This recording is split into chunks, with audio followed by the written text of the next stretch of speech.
Dobar dan, ja sam Dora i danas ćemo naučiti kako napraviti vodenicu.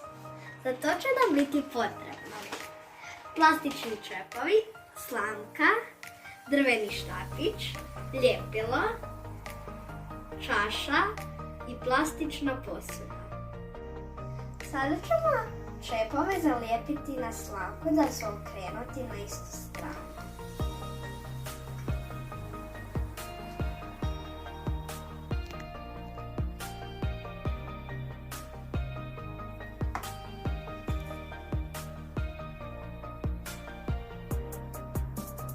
Ovako vam treba izgledati.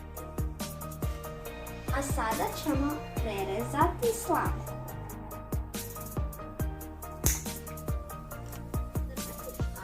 Smo provukli kroz slamku. A sada ćemo vidjeti kako radi vodenica.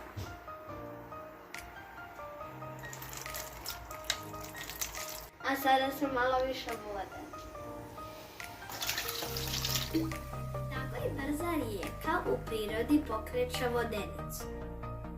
Za kraj ću vam pokazati kako se pokreće vjetrenjača.